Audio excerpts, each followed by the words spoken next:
যারা দেশবিরোধী প্রতিষ্ঠানে বাচ্চাদের পড়াবেন তারা অন্নপূর্ণা ভাণ্ডারের জন্য বিবেচিত হবেন না। আর যে সমস্ত মারা বাচ্চাদের টিকাকরণের বিরোধী কোনো ধর্মীয় কারণে বা কোনো কুসংস্কারের কারণে তাঁরাও অন্নপূর্ণা ভাণ্ডারের তালিকায় বিবেচিত হবেন না। বক্তাকে আমাদের রাজ্যের মুখ্যমন্ত্রী শুভেন্দু অধিকারী। এখন শুভেন্দু অধিকারীর এই বার্তাটাকে নিছক অন্নপূর্ণা ভাণ্ডারের যে ক্লাসিফিকেশন, যে যোগ্যতা মান, আমরা কি শুধু তার নিরিখে দেখব, নাকি আতশ কাঁচের নিচে আরও অন্যান্য অনেক সুদূর প্রসারী কিছু ফলাফলের ইঙ্গিত মুখ্যমন্ত্রীর এই বার্তার মধ্যে, এই ঘোষণার মধ্যে লুকিয়ে রয়েছে? চলুন আজকে সেগুলো নিয়েই আলোচনা করা যাক। আপনারা দেখছেন খবরের ডান দিক, আর আপনাদের সঙ্গে আমি প্রদীপ্ত গোস্বামী। মন্তব্যগুলো প্রথমেই অনুষ্ঠানের শুরুতে আপনাদের বললাম। অন্নপূর্ণা ভাণ্ডার এবং তার জন্য কারা কারা বিবেচিত হবেন, যারা লক্ষ্মীর ভাণ্ডার পেতেন তারা কোন শর্তে কে এই অন্নপূর্ণা ভাণ্ডারের জন্যও বিবেচিত হবেন, নতুন কে অন্তর্ভুক্ত হতে পারেন বা কারা পারবেন না, এই সমস্ত কিছু নিয়ে আলোচনা চলছে। তার মধ্যেই মুখ্যমন্ত্রীর এইরকম একটা মন্তব্য এলো। কিন্তু আমরা এই চ্যানেলে কখনোই লক্ষ্মীর ভাণ্ডার নিয়ে বা অন্নপূর্ণা ভাণ্ডার নিয়ে আলাদা করে আলোচনা করিনি, কারণ সরকারের এই যে বিভিন্ন প্রকল্প, ভাতা বা এই ধরনের সামাজিক উন্নয়নমূলক যে সমস্ত উদ্যোগ, সেগুলো নিয়ে যদি আলাদা আলোচনা করতে হয় তাহলে একটা বিরাট লম্বা ফিরিস্তি সামনে চলে আসবে। আমাদের আজকের আলোচনা কিন্তু একদম তার থেকে আলাদা। প্রশ্নটা হচ্ছে, শুভেন্দু অধিকারী মুখ্যমন্ত্রী হিসেবে, যদিও তিনি নতুন, মাত্র কয়েকদিন তার নতুন দায়িত্বে বয়স হয়েছে, কিন্তু তিনি তো একজন দুঁদে পলিটিশিয়ান, দুবার রাজ্য রাজনীতিতে মমতা বন্দ্যোপাধ্যায়কে হারিয়ে দেওয়া রাজনীতিবিদ। তিনি যখন এই রকম একটা মন্তব্য করলেন, সেই মন্তব্যের নেপথ্যে কারণ কি, এই মন্তব্যের পেছনে উদ্দেশ্যই বা কী থাকতে পারে? আর এই মন্তব্যের মাধ্যমে যে কোনো পলিটিশিয়ান, যে কোনো স্টেটসম্যান যখন এই ধরনের কোনো বক্তব্য রাখেন, তখন তো একটা তার মধ্যে সফট মেসেজিং থাকে, একটা হার্ড মেসেজিং থাকে। তো তিনি কি মেসেজিং, কি বার্তা দিতে চাইছেন, চলুন একটু সেই কোডগুলোকে আমরা পড়ার চেষ্টা করি। শুভেন্দুর এই মন্তব্য সামনে আসার পরই যথারীতি যা পশ্চিমবঙ্গের রোজকার রাজ্য রাজনীতির যা চিত্র আমরা দেখতে পাই, এক্ষেত্রেও স্ক্রিপ্ট তার আলাদা হয়নি। সঙ্গে সঙ্গে তাই নিয়ে আলোচনা শুরু হয়ে গেছে, সমালোচনা শুরু হয়ে গেছে। বামেদের যে ইকোসিস্টেম, সেখান থেকে স্পষ্টতই একটা বক্তব্য আসছে। পলিটিক্যাল টানাপোড়েন এই মন্তব্যকে ঘিরে পুরো দমে চলছে। এখন বামেদের যে দাবিটা, সেটা হচ্ছে শুভেন্দুর এই মন্তব্য একদম পরিষ্কার, জলের মতো পরিষ্কার, এবং ইঙ্গিতটা নতুন সরকার তারা একটা শুরু থেকেই বেশ খানিকটা মুসলিম বিরোধী লাইনে নাকি হাঁটার চেষ্টা করছে। অন্তত এটা বামেরা দাবি করছে, বামেদের এটা বক্তব্য। বামেরা যে রাজনীতি করে থাকেন বরাবর বা গত বহু বছর ধরে, আমরা পশ্চিমবঙ্গের রাজনীতি বলুন বা জাতীয় রাজনীতির ক্ষেত্রে বামেদের যে ভূমিকায় দেখতে পাই, তাদের যে ন্যারেটিভটা আমরা তাদের মুখ থেকে শুনে অভ্যস্ত, তার সঙ্গে একেবারে কথাটা মিলে যায়। আরও স্পেসিফিক্যালি যে সমালোচনাটা আসছে মুখ্যমন্ত্রীর এই মন্তব্য নিয়ে, সেটা হচ্ছে নতুন রাজ্য সরকার বিজেপি বহুদিন ধরে যে ফর্মুলাটা ভারতবর্ষের অন্য স্টেটগুলোতে খুব সহজেই আইডেন্টিফাই করে ফেলেছিল, ফাইনালি অবশেষে তারা পশ্চিমবঙ্গের ক্ষেত্রেও সেটা অনুধাবন করতে সক্ষম হয়েছে যে মুসলিম ভোট ব্যাংক আক্ষরিক অর্থে তাদের কিছু নেই। রাষ্ট্রবাদী মুসলিম নামক যাঁরা যে ফ্র্যাকশনটা হয়তো পদ্মফুলে ভোট দেন, সেটা সংখ্যায় অন্তত মুসলিম জনসংখ্যার যে অনুপাত, তার তুলনায় প্রায় নগণ্যই ধরা যেতে পারে। যদিও আমরা এটাকে হয়তো খুব ক্যাটাগরিক্যালি সংখ্যায় উত্তর দিতে পারবো না, কিন্তু যদি আমরা এইভাবে ভাবার চেষ্টা করি যে রাজ্যের মুসলিমদের যে আর্থসামাজিক অবস্থা, যে সামাজিক পরিকাঠামো, এবং আরও বেশি করে মুসলিম মহিলাদের যে অবস্থা, যতটা দেওয়ালে পিঠ থেকে যাওয়া অবস্থায় তারা দাঁড়িয়ে রয়েছেন অর্থনৈতিকভাবে, ধর্মীয় কারণে, সামাজিক কারণে, পরিবারের ভেতরে, সমস্ত কিছুতে একটা মুসলিম সোসাইটিতে, সেখানে তারা ডেফিনেটলি রাতারাতি তারা যে বিজেপির ভোটার হয়ে যাবেন অন্নপূর্ণা ভাণ্ডার পেলে, বা যারা লক্ষ্মীর ভাণ্ডার এতদিন নিচ্ছিলেন তারা নতুন সরকারের আমলেও ভাতা ভর্তুকি পেলে তারা নতুন সরকারের সুখ্যাতি করবেন, এমনটা ভাবা সত্যিই আকাশ কুসুম কল্পনা বলা যেতে পারে। সুতরাং তারা যে এই নতুন সরকারের বা বিজেপি সরকারের ভোট ব্যাংক নন, এটা বোঝার জন্য কিন্তু একটা স্কুলের বাচ্চাও জানে। এখন প্রশ্ন হচ্ছে, তাহলে কি এই যে অংশটা, এই যে ক্লাসটা, এরা এবার থেকে সরকারি ভাতা বা ভর্তুকি পাবে না, সেটা শুভেন্দু অধিকারী ঠাড়ে ঠোড়ে বোঝাতে চাইলেন? অন্তত বামেরা বা আরও বড় করে বলতে গেলে কংগ্রেসের একটা অংশ, তারাও কিন্তু শুভেন্দুর এই মন্তব্যকে এই আতশকাঁচেই দেখার চেষ্টা করছে। কিন্তু এখানেই কি গোটা গল্পটা লুকিয়ে রয়েছে? এর উত্তর খুঁজতে গেলে আমাদের কিন্তু আরও অনেক দূর চলে যেতে হবে।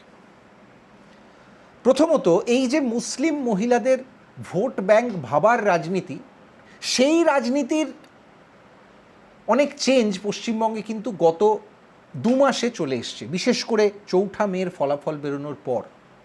এতদিন পর্যন্ত তৃণমূল কংগ্রেস এবং তারও আগে বামেরা যে জিনিসটা খুব সহজভাবে অনায়াসে আপনাদের সামনে বুঝিয়ে দিয়েছিল, যে রাজ্যের মোট জনসংখ্যার যদি পুরো মুসলিম ভোটটা কোনো একটা দল তাদের দিকে সঙ্গবদ্ধ করতে পারে এবং তার সঙ্গে ওই সেকুলার হিসেবে চিহ্নিত করা যে সমস্ত হিন্দু ভোট, সেই ভোটটুকু যদি পাওয়া যায় তাহলে অনায়াসে সরকার তৈরি করে ফেলা যায়। অর্থাৎ যদি আমরা মুসলিম ভোটের অংশটাকে 28 থেকে 30% বা বাড়িয়ে 32% অবধি কনভার্সন ধরতে পারি এবং তার সঙ্গে যদি একটা 15% হিন্দু ভোট কোনো মতে পাওয়া যায়, এইরকম একটা ভোট ব্যাংক তৈরি করা যায়, তাহলে অনায়াসে পশ্চিমবঙ্গে ক্ষমতায় আসা যায়। আমরা বাম আমলের শেষ দিকেও যে ছবিটা দেখেছিলাম, সেটাকে আরও উন্নত ইকুয়েশানে খুব চমৎকারভাবে বারবার কনভার্ট করে দেখিয়ে দিয়েছিলেন মমতা বন্দ্যোপাধ্যায়। কিন্তু সেই ইকুয়েশানটা, সেই অঙ্কটা প্রথমবার এসে ফেল করলো 4 মে 2026। আমরা দেখতে পেলাম উল্টো দিকে মমতা বন্দ্যোপাধ্যায় নির্বাচনের আগে যে স্লোগানগুলো দিয়েছিলেন, একটা কমিউনিটি যদি জোট বাঁধে 1 মিনিটের মধ্যে ঘিরে ফেলবে, বা এর আগে তিনি আরও অন্যান্য যে সমস্ত তুষ্টিকরণের রাজনীতির উদাহরণগুলো রেখেছিলেন, তোষণের যে উদাহরণগুলো রেখেছিলেন, স্পষ্টভাবে জানিয়ে বিতর্ক হয়েছিল বহুবার, রাজনৈতিক বিতর্ক। বিজেপি একদম তার উল্টো পথে হাঁটল এবং এবারের নির্বাচনে যে প্রচার শুভেন্দু অধিকারী এবং বিজেপি বরাবর লাগাতার পশ্চিমবঙ্গ বিধানসভা নির্বাচনের আগে করে গেছে, তাদের সংকল্পপত্রে যে অঙ্গীকারগুলো তারা করে গেছে, এই সব কিছুতে খুব স্পষ্ট একটা বার্তা ছিল। শুভেন্দুর এই মন্তব্য সেই বার্তাকেই কি সামনে এগিয়ে নিয়ে যাচ্ছে? কারণ সেখানে কিন্তু খুব স্পষ্টভাবে অনেক অনেক এই ধরনের পয়েন্টের উল্লেখ ছিল, যেখানে আমরা জানি যে নতুন সরকার ক্ষমতায় আসার পর একের পর এক কী স্টেপ নিয়েছে। তারা পরিষ্কার জানিয়ে দিয়েছিল, প্রথমে ঈদ নিয়ে একটা বিতর্ক হয়েছিল, গরু জবাই নিয়ে, সেটা নিয়েও রীতিমতো নতুন সরকার পুরনো একটা আইনকে, সেটাকে বলা যেতে পারে প্রায় আবার রিঅ্যাক্টিভেট করেছিল, যার ফলে এবারের ঈদ সম্পূর্ণ অন্যরকম ছিল। রেড রোডে যে রেড রোড দখল করে নামাজ, সেই দীর্ঘদিনের যে অভ্যেস, যে ছবিটা দেখতে আমরা অভ্যস্ত হয়ে গিয়েছিলাম, এবারে তার থেকে একদম ব্যতিক্রমী একটা ছবি আমরা দেখেছি, যেখানে অবশ্যই ব্রিগেড প্যারেড গ্রাউন্ডে গিয়ে ঈদের নামাজ পড়তে হয়েছে মুসলিমদের। কিন্তু এই সব কিছুর বাইরে কখনো সমালোচনা ধেয়ে এসেছে তিলজলার বেআইনি বাড়িতে কেন বুলডোজার পাঠাচ্ছে নতুন সরকার, কখনো অন্য কোনো কারণে, ধর্মীয় কারণকে সামনে রেখে শিল্ড করে এই সরকারের সমালোচনা হয়েছে। কিন্তু তা সত্ত্বেও লাগাতার এই সরকার বারবার একটা মেসেজিংয়ের চেষ্টা করে যাচ্ছে যে তাদের শর্ট টার্ম এবং লং টার্ম উদ্দেশ্যগুলো কী কী। এবার একদম কোর বিষয়টায় ঢুকে পড়া যাক।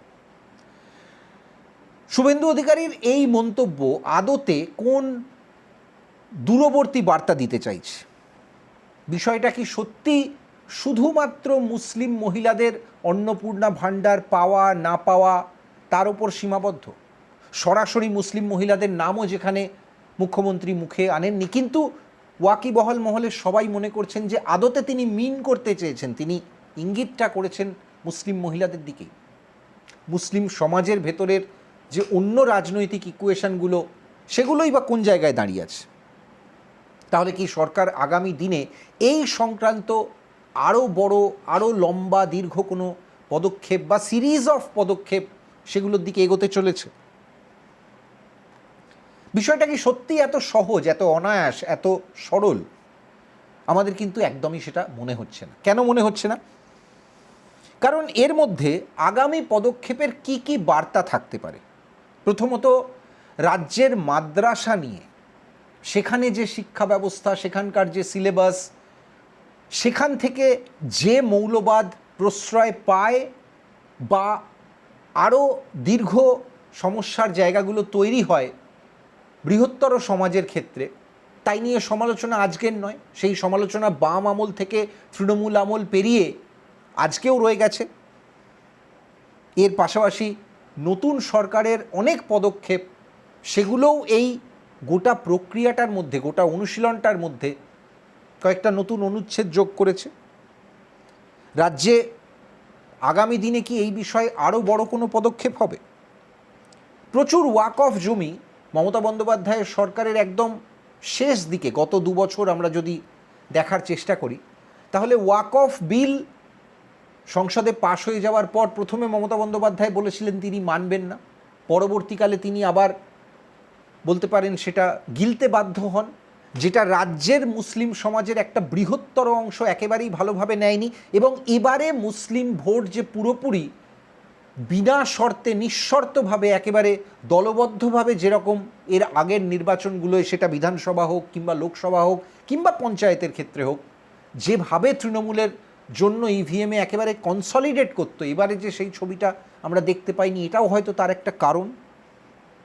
এর সঙ্গে ওয়াক অফ ঘিরে যেমন প্রবল একটা আপত্তি, একটা অসন্তোষ, একটা চাপা ক্ষোভের জায়গা আমরা দেখেছি, ঠিক তেমনি নির্বাচনের আগে এসআইআরের নাম বাদ যাওয়াকে কেন্দ্র করেও মুসলিম সমাজের একটা বৃহত্তর অংশের ক্ষোভ সামনে এসছে, যেখানে মুসলিম পুরুষদের পাশাপাশি মুসলিম মহিলাদের সংখ্যাটাও কিন্তু ফেলে দেওয়ার মতো নয়, প্রচুর সংখ্যায় ছিল।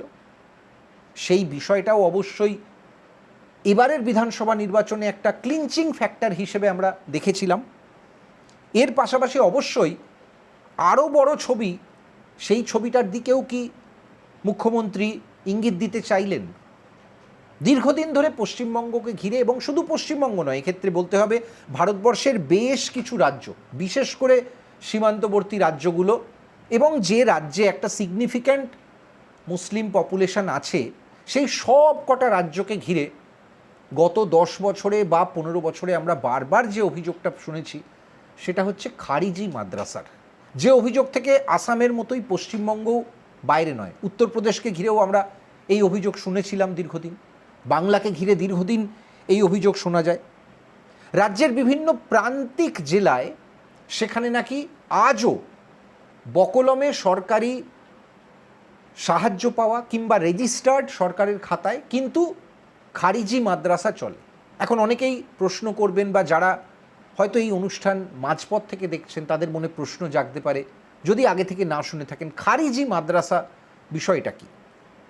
দেখুন, আমাদের যেমন বাচ্চাদের জন্য, স্কুলে পড়ুয়াদের জন্য মাধ্যমিক বোর্ড আছে, উচ্চ মাধ্যমিকের বোর্ড আছে, ঠিক তেমনি একইভাবে একটা আলাদা মাদ্রাসা শিক্ষারও বোর্ড আছে।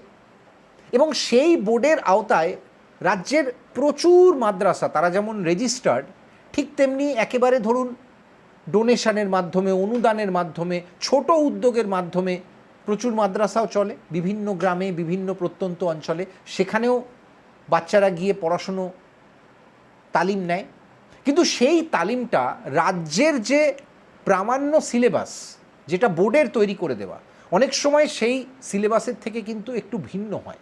সেখানে ধর্মীয় চর্চা, ধর্মীয় শিক্ষা, ধর্মীয় আচার, সেগুলোকে তো অবশ্যই গুরুত্ব দেওয়া হয়, সেটা তো মাদ্রাসা শিক্ষার সঙ্গে একেবারে ওতপ্রোতভাবে জড়িত। শুধু পশ্চিমবঙ্গ বলে নয়, ভারতবর্ষের সমস্ত রাজ্যে যেখানে মাদ্রাসা আছে, মূলত সেখানে এটা বলাই হয় যে এই তালিমটা পুরোটাই দেওয়া হচ্ছে আলিম উলেমা তৈরি করার জন্য, অর্থাৎ ভবিষ্যতে যারা ইসলাম ধর্মের পাঠ করবেন এবং ইসলাম ধর্ম সম্পর্কে যারা সমাজের মধ্যে একটা প্রচার করবেন বা একটা একটা ধারণা তৈরি করবেন, যারা মূলত কেউ হয়তো মৌলবী হবেন বা এই জাতীয় কিছু। কিন্তু তার বাইরেও বহু মেধাবী ছাত্র ছাত্রী যারা থাকেন মুসলিম সম্প্রদায় থেকে, যারা হয়তো অর্থনৈতিক কারণে স্কুলে ভর্তি হতে পারেননি, এরকম নজিরও আছে, সংখ্যায় হাতে গোনা হতে পারে কিন্তু তবুও আছে, তারা মাদ্রাসায় ভর্তি হন, যাদের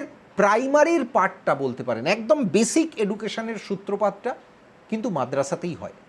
এবং সেই কারণের জন্যই খারিজি মাদ্রাসার অস্তিত্ব থাকা কতটা বিপজ্জনক, কতটা চিন্তার দুশ্চিন্তার, সেটা বোঝার চেষ্টা করুন। খারিজি মাদ্রাসায় মূলত যে জিনিসটা পড়ানো হয় বলে অভিযোগ জানিয়ে বহুবার মিডিয়ায় লেখালেখি হয়েছে, অনেক এনজিও, অনেক সংস্থা তারা বহুবার এই নিয়ে সরব হওয়ার চেষ্টা করেছে, এমনকি সরকারের যে সমস্ত নিরাপত্তার দায়িত্বে থাকা যে সমস্ত অংশগুলো, টুলগুলো, তারাও কিন্তু গোপনে এই বিষয়গুলো নিয়ে খুব সতর্ক দৃষ্টি সবসময় রাখে, সারা ভারতবর্ষ জুড়ে, পশ্চিমবঙ্গ তার ব্যতিক্রম নয়।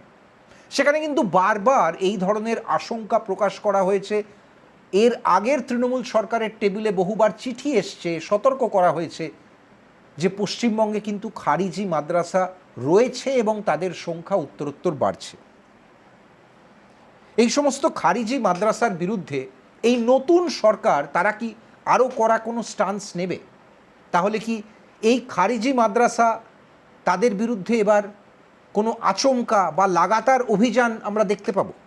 যখন শুভেন্দু অধিকারী এই কথাটা বললেন যে যারা দেশ বিরোধী প্রতিষ্ঠানে বাচ্চাকে পড়াবে, খুব গুরুত্বপূর্ণ অংশ হচ্ছে ওই দেশ বিরোধী অংশটা, কারণ স্কুল সিলেবাস সেটা তো একটা রেজিস্টার্ড ভিত্তির ওপর। খারিজি মাদ্রাসার ক্ষেত্রে তো বিষয়টা তা নয়। তাহলে কি সরকারের একদম শীর্ষবিন্দুতে বসে থাকা শুভেন্দু অধিকারী তিনি যখন এই শব্দটা উচ্চারণ করেন তখন কোথাও একটা এই ইঙ্গিত তার মন্তব্য থেকে ফুটে বেরোয়। তিনি আরও একটা কথা বলেছেন, বাচ্চাদের টিকাকরণের বিরোধী হলে সেই মায়েরাও অন্নপূর্ণা ভাণ্ডার পাবেন না। এখন এই বাচ্চাদের টিকাকরণ, এটা তো যে কোনো সমাজের, আধুনিক সমাজে, সভ্য সমাজে, শিক্ষিত সমাজে একটা খুব রুটিন প্রসেস হিসেবে দেখা যায়। এখনকার বাচ্চাদের যখন প্রচুর টিকা দেওয়া হয়, অবভিয়াসলি সমাজ যত পাল্টেছে, পৃথিবী যত পাল্টেছে, কোভিড উত্তর পৃথিবীতে মেডিকেল সায়েন্স এত উন্নত হয়ে গেছে যে সেখানে এই টিকাকরণের বিষয়টা বাচ্চাদের ক্ষেত্রে অনেক আগে থেকে শুরু করা হচ্ছে।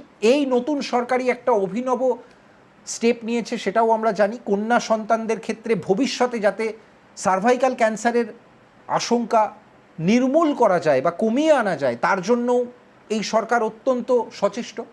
সেই জায়গা থেকে এখনও মুসলিম সমাজে এই ধরনের অভিযোগ আমাদের কানে মাঝে মাঝেই আসে যে বাচ্চাদের পোলিওই হোক বা অন্যান্য কোনো অসুখের ক্ষেত্রেই হোক, টিকাকরণ নিয়েও কিন্তু একটা অন্ধবিশ্বাস বলুন, একটা ভুল ধারণা, একটা বিভ্রান্তি এবং অশিক্ষা অবশ্যই সেটা কিন্তু রয়ে গেছে। এবং সেটা কিন্তু আগামী দিনের একটা সুস্থ ভারতবর্ষ, একটা সুস্থ সমাজ, 140 কোটি পপুলেশনের একটা শক্তিশালী অর্থনীতি তৈরি হওয়ার পথে অবশ্যই অন্যতম অন্তরায় হিসেবেই আমরা দেখব। এখন এই বিভ্রান্তিগুলো, এই অশিক্ষাগুলো অবশ্যই বুঝতে পারছেন কেন আসে দুটো ক্ষেত্রে। এক, যদি এই বিভ্রান্তিগুলো জিইয়ে রাখার পেছনে কোনো অংশ বা কোনো সম্প্রদায়ের বিশেষ কোনো সংখ্যক ব্যক্তিরা তারা কোনো না কোনোভাবে লাভবান হন, তাদের যদি কোনো ভেস্টেড ইন্টারেস্ট থাকে যে এই অশিক্ষা থেকে গেলে ভোট ব্যাংক রাজনীতি করতে কারুর সুবিধে হবে, এটা একটা কারণ হতে পারে। অথবা যদি এই ধরনের কোনো কিছু বুঝিয়ে দেওয়া যায় যে এই সরকার এই মুহূর্তে দেশে বা রাজ্যে ক্ষমতায়, অতএব তারা টিকাকরণ করতে গেলে মুসলিম বাচ্চাদের সেই শিবিরে নিয়ে যাওয়া যাবে না, এটা যদি বাচ্চার মায়েদের বুঝিয়ে দেওয়া যায়, যদি পরিবারের কেউই, সেটা বাচ্চার বাবা হতে পারেন কি দাদু হতে পারেন, পরিবারের অন্য কোনো বয়োজ্যেষ্ঠ সদস্য হতে পারেন, তারা যদি একবার এটা বোঝান, তাহলে শুরু থেকে সেই পরিবারে, মহিলা মহলে এবং আরও বেশি করে বাচ্চাদের মধ্যেও একটা অন্য রকম বিভ্রান্তি, একটা অন্য ধারণা খুব সহজে তৈরি করে দেওয়া যায়, ইনজেক্ট করে দেওয়া যায়। সেই রকম কোনো কারণের আশঙ্কাও কি শুভেন্দু অধিকারী করছেন? বাচ্চাদের টিকাকরণ না হলে একটা বৃহত্তর আশঙ্কা যে থেকে যায়, সেটা আমরা সবাই জানি। এবার প্রশ্নটা হচ্ছে আবার ঘুরে ফিরে সেই খারিজি মাদ্রাসাগুলোর দিকেই কাঁটা চলে আসছে। কেন চলে আসছে? কারণ বহুদিন ধরেই এই অভিযোগটা পশ্চিমবঙ্গকে ঘিরে রয়েছে যে পশ্চিমবঙ্গের বিভিন্ন প্রান্তিক জেলাগুলোতে, বিশেষত যে জেলাগুলো একেবারে বাংলাদেশ সীমান্তের খুব ধারে কাছে, মালদা, মুর্শিদাবাদ, নদিয়ার কিছুটা অংশ, দিনাজপুর, এই সমস্ত জেলাগুলোতে বিশেষ করে বাম জমানা পেরিয়ে যখন তৃণমূল জমানা শুরু হয় এবং মাঝের এই 15 বছরে একেবারে লাগাতার হারে, ঢালাও হারে বেড়ে গেছে এই খারিজি মাদ্রাসার সংখ্যা। এর একটা প্রভাব শুধুমাত্র যে মুসলিম সমাজের শিক্ষার ওপর পড়েছে তাই নয়, এই যে মৌলবাদী চিন্তাধারা বেড়ে যাওয়া, র্যাডিক্যালিজমের আরও বেশি করে ঢুকে পড়া, তার প্রভাব আমরা বহু ক্ষেত্রে, বহু প্রতিবাদের ক্ষেত্রে মাঝে মাঝে দেখতে পাই। পাক সার্কাসে দেখতে পাই, কখনো বেলডাঙায় দেখতে পাই, কখনো সুতি, কখনো ধুলিয়ানে দেখতে পাই, কখনো এনআরসির জন্য ট্রেন বাস জ্বালানো হয়, কখনো জাতীয় সড়ক অবরোধ হয়, ওয়াক অফ নিয়ে অগ্নিগর্ভ পরিস্থিতি তৈরি হয়। বিভিন্ন ক্ষেত্রে আমরা ওই যে মবকে রাতারাতি রাস্তায় নেমে পড়তে দেখি। কম বয়সী যে সমস্ত ছেলেদের আপনারা দেখেন পুলিশকে, সেন্ট্রাল ফোর্সকে তাদের দিকে ধেয়ে যেতে, একেবারে কোনো কিছুর তোয়াক্কা না করে, এই যে মেশিনারিটা অপারেট করে, তাদের একেবারে প্রথম পাঠ বা সহজ পাঠ যেখান থেকে শুরু হয়, তার পেছনেও কি খারিজি মাদ্রাসার কোনো ভূমিকা আছে? অবশ্যই ইঙ্গিত সেদিকেই। একটা সময় বাম জমানার শেষ দিকে আমার মনে পড়ে বুদ্ধবাবু একটা খুব সাহসী মন্তব্য করেছিলেন। খারিজি মাদ্রাসা, সেখান থেকেই এই মৌলবাদ এবং র্যাডিক্যালিজমের যদি জন্ম হয়, তাহলে তার মাথা ভেঙে দেব। আমার প্রশাসন একেবারে আপোষহীনভাবে সেই কাজটা করবে। মুখ্যমন্ত্রীর এই মন্তব্যের নিয়ে প্রচুর চাপানুতর হয়েছিল তখন, আমাদের মনে পড়ে। তাই নিয়ে প্রচুর কাগজে লেখালেখি হয়েছিল, মিডিয়াতে সরব আলোচনা হয়েছিল, এবং তারপর আশ্চর্যভাবে আমরা দেখলাম বুদ্ধবাবু ক্রমশ একা হয়ে গেলেন। কারণ পার্টির ভেতর থেকে, পলিট ব্যুরো থেকে, আলিমউদ্দিন থেকে সর্বত্র তাকে কোণঠাসা করার চেষ্টা করা হলো। তার পার্টিরই বেশ কিছু মানুষজন বুদ্ধবাবুর বিরুদ্ধাচরণ করলেন, কারণ তাঁরা ভাবছিলেন যে বুদ্ধবাবু এমন একটা অপ্রীতিকর, অস্বস্তিকর জায়গা স্পর্শ করে ফেলেছেন যেটা হয়তো বামেদের ভোট ব্যাংককে নড়িয়ে দিতে পারে। কিন্তু বুদ্ধবাবু যে কথাটা বলেছিলেন তখন, আজ থেকে অত বছর আগে, সেটা কিন্তু মাথায় রাখতে হবে। দেশের সার্বিক নিরাপত্তার ক্ষেত্রে, রাজ্যের আভ্যন্তরীণ নিরাপত্তার ক্ষেত্রে কতটা দূরদর্শী হয়ে তিনি কথাটা বলেছিলেন। তারপর একটা 15 বছরের দীর্ঘ তৃণমূল জমানায় আমরা পুরো উল্টো ছবি দেখেছি। সেখানে এই প্রসঙ্গগুলো নিয়ে কার্যত আলোচনাই করা যেত না। উল্টে আমরা বারবার তোষণের রাজনীতির বহু উদাহরণ দেখেছি। কিছু নিয়ে আমি একটু আগেই আলোচনা করছিলাম। ইমাম মুয়াজ্জেমদের ভাতা দেওয়া, ভাতা লাফিয়ে লাফিয়ে বাড়া, মাদ্রাসা শিক্ষা খাতে আইটির থেকে বেশি পরিমাণ বরাদ্দ একটা রাজ্য বাজেটে, সেই ছবিও আমরা মমতা বন্দ্যোপাধ্যায়ের তৃণমূল সরকারের আমলে দেখেছি। আর এই সমস্ত কিছুর ফলে বকলমে যে জিনিসটা হয়েছে সেটা হচ্ছে ক্রমশ অক্সিজেন জুগিয়ে গেছে এই খারিজি মাদ্রাসার সিস্টেমটাকে। এটা কিন্তু উত্তরপ্রদেশ বলুন, কি আজকে অন্য কোনো রাজ্য বলুন, বিহার বলুন, কি আজকে পশ্চিমবঙ্গ বলুন, সর্বত্র এক সময় আসামেও কিন্তু এই সমস্যাটা খুব প্রবলভাবে মাথাচাড়া দিয়েছিল। এই যে খারিজি মাদ্রাসাগুলো, যাদের সিলেবাস নিয়ে, যাদের কর্মকাণ্ড নিয়ে, তারা কিভাবে অপারেট করে, সেগুলো নিয়ে এত বিতর্ক, এত আলোচনা, সেখানে কি কি অভিযোগ আসে? অভিযোগ আসে বিভিন্ন ধরনের ইসলামের যে সেক্টগুলো আছে, যে অংশগুলো আছে, ভাবধারাগুলো, তার মধ্যে দেওবন্দি আছে, বরেলভি আছে, ওয়াহাবিজম আছে, সালাফিজম আছে, যেগুলো একদম র্যাডিক্যাল ইসলাম প্রিচ করে। অনেক ক্ষেত্রে বলা হয় যে সেই ধরনের কিছু অনুষঙ্গ টেক্সট হিসেবে এই সমস্ত খারিজি মাদ্রাসায় বাচ্চাদের পড়ানো হয়। তারা রীতিমতো দুলে দুলে সেগুলো মুখস্থ করেন, মানে না বুঝে, অর্থ না বুঝে, এবং যত কম বয়সে, ওই যে একটা সেই ইংরাজি প্রবাদ ছিল না, ক্যাচ দেম ইয়াং, যত কম বয়সে তাদের এই ফোল্ডে আনা যায় তত ভবিষ্যতে তাদের অন্যভাবে একেবারে মস্তিষ্ক প্রক্ষালন, হীরকরাজের ভাষায়, করতে অনেক সুবিধে। তারই একটা খুব কুৎসিত ছবি হয়তো আমরা বিভিন্ন ক্ষেত্রে এই ধরনের যখন দাঙ্গা পরিস্থিতি হয়, যখন এই ধরনের বিক্ষোভ, এই ধরনের পরিস্থিতিগুলো হয়, অগ্নিগর্ভ পরিস্থিতিগুলো হয়, তখন হয়তো তারই একটা বহিঃপ্রকাশ আমরা দেখতে পাই। এরপর আমরা যে জিনিসগুলো দেখেছি সেগুলো কিন্তু এই সিকোয়েন্সেরই একটা বৃহত্তর অংশ। আমরা কি কি দেখেছি? বন্দে মাতরম উচ্চারণ করা নিয়ে মাদ্রাসা শুধু নয়, বৃহত্তর মুসলিম সমাজের আপত্তি। সেটা অবশ্য একটা অন্য তর্ক, অন্য আলোচনা, সেটা নিয়ে অন্য কোনো দিন ভিডিও বানাবো। আমরা গত 10 বছরে আরও নতুন যে জিনিসগুলো এই তালিকায় যোগ হতে দেখেছি, তার মধ্যে আমরা দেখেছি স্কুলে সরস্বতী পুজো নিয়ে আপত্তি। পশ্চিমবঙ্গের স্কুলে, ভাবতে পারছেন, আপনার ছোটোবেলায়, আমাদের ছোটোবেলায় যে স্কুলে সরস্বতী পুজোর দিনটা আমাদের কাছে একেবারে বার্ষিক উৎসবের মতো থাকতো, জানিয়ে একটা আলাদা চাপা উত্তেজনা থাকতো, একটা অন্য আনন্দ থাকতো, এবং সেটা কমিউনিটি নির্বিশেষে। কারণ স্কুলে আমাদের সঙ্গে তো বন্ধুদের তালিকায় প্রচুর মুসলিম বন্ধুরাও, তারাও পড়তেন। তখন কিন্তু এই বিষয়গুলো তাদেরও হয়তো বোঝানো হয়নি বা মাথায় দেওয়া হয়নি, এবং কেউ সেভাবে ভাবেও নি।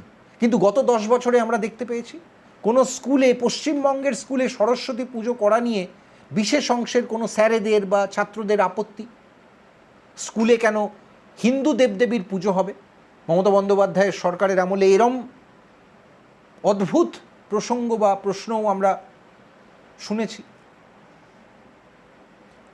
এর সঙ্গে আমরা আরও কী কী দেখেছি, যেগুলো শুধু বাংলার নয়, একেবারে বলা যেতে পারে প্যান ইন্ডিয়ার ফেনোমেনা ছিল।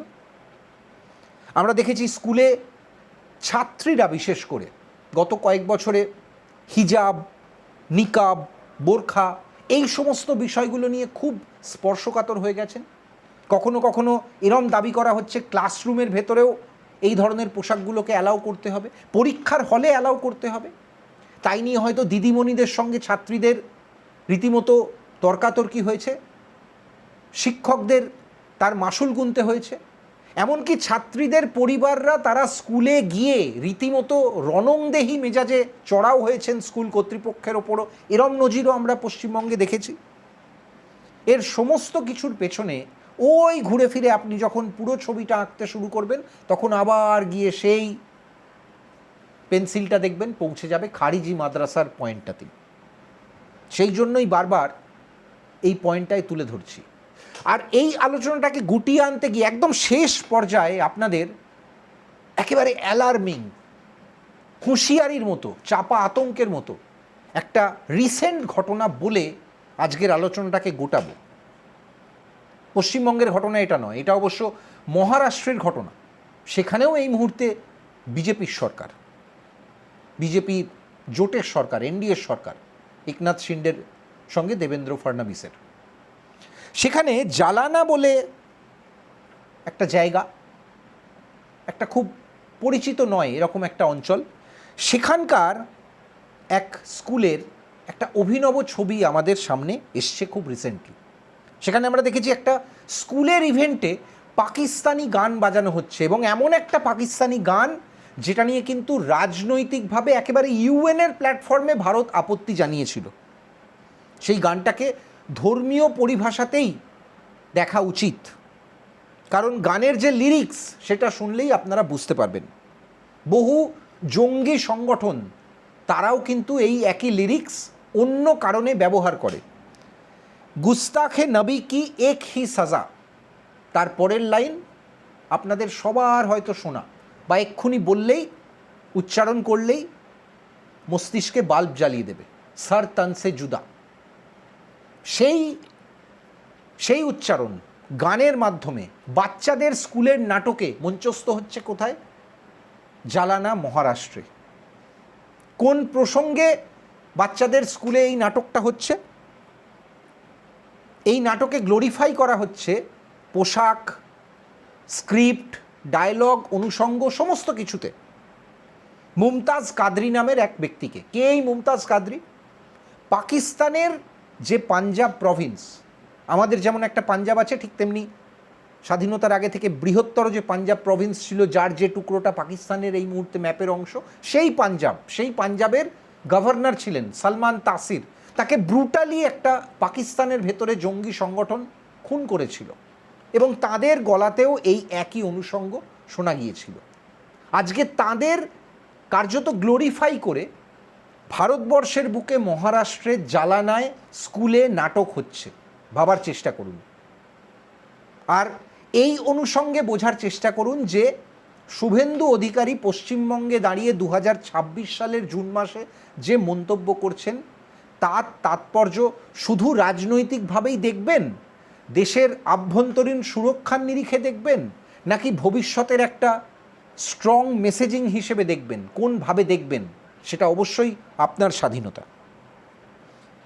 পশ্চিমবঙ্গের বিধানসভা নির্বাচনের আগে সংকল্পপত্রেও কিন্তু এই ইস্যুটায় বিজেপি খুব স্ট্রং কিছু বার্তা দিয়েছিল।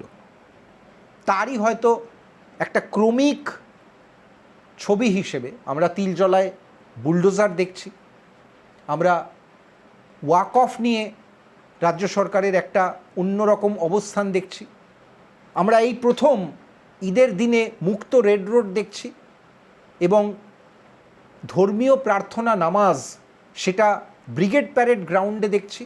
আমরা এই অনুষঙ্গেই হয়তো আগামী দিনে একটা খুব কড়া মনোভাব অন্নপূর্ণা ভাণ্ডারের ক্ষেত্রেও দেখব। অর্থাৎ একদিক থেকে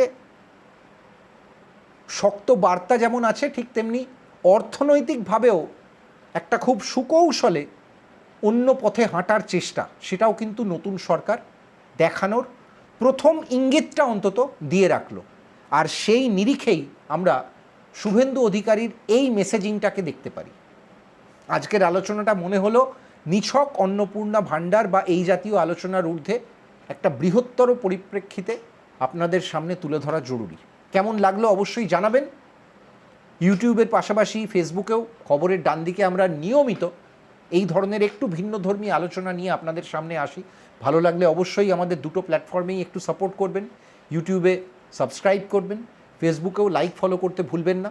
দেখা হবে আবার এই রকম কোনো গরমাগরম টপিক নিয়ে খুব তাড়াতাড়ি। আমি প্রদীপ্ত আজকের মতো বিদায় নিচ্ছি। শুভরাত্রি।